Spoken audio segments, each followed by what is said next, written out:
Hi and welcome to my channel, Nurturing Moms. If you haven't subscribed, please do. Just click the red button and subscribe. Shuri is a doula, a childbirth educator and a lactation educator. In this video, I want us to discuss some tips on how to cope when you're put on bed rest in pregnancy. So let's discuss that.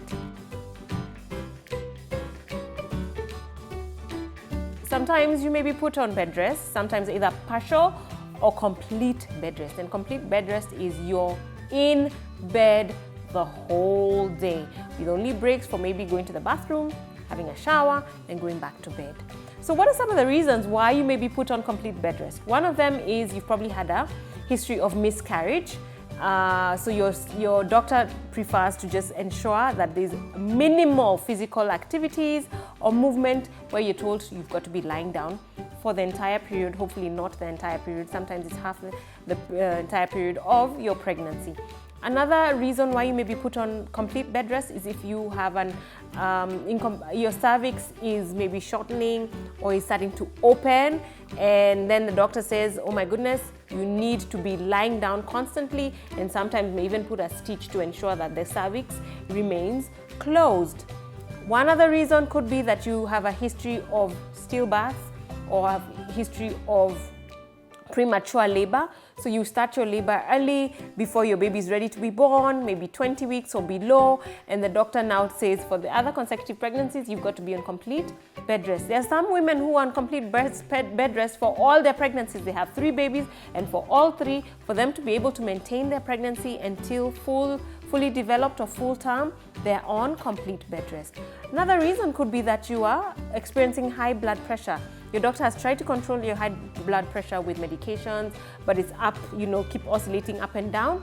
So you may be asked to be on complete bed rest at home. Why? The movement, the working and doing different things and errands maybe are increasing your stress level. So you having to lie down and ensure that you're constantly in bed will decrease your stress levels and hopefully decrease your blood pressure, all right? And help your pregnancy to continue to grow normally.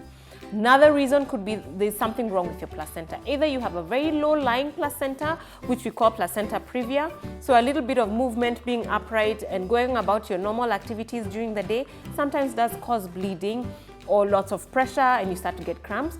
Or it could be placenta abruption, where your placenta is starting to peel off the wall of your uterus.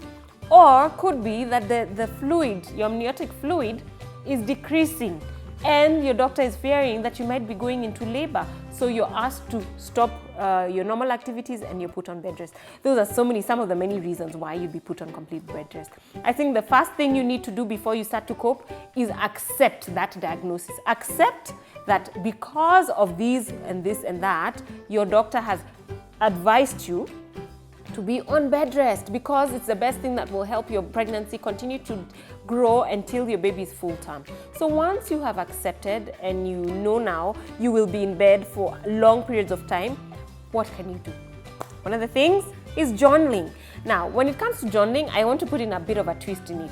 Sometimes you journal and say, oh, I feel horrible and I feel this way. And you may tend to be on the side of being very negative because it doesn't feel nice. You tend to be very depressed because you're cut out from the normal, your normal activities. People are going about their normal business, but you can't go. You need to be in bed. Maybe try and turn it and decide, let me write notes to my baby, my unborn child, that when they grow up, when he or she grows up, I want you to read this, that mommy wrote this letter to you. So you can write one for when they are what? A week old, a month old, 6 months old, a year old. Just keep writing, okay? Another thing you can do to cope is get an activity to do. Crochet, learn how to crochet, learn how to knit, do some art and craft thing, make little bows. If you're getting a girl, learn how to make bows for your baby's hair.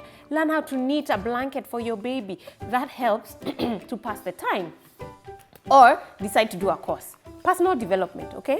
Hopefully it's something that if you're not having high blood pressure, you don't want too much stress levels, maybe not.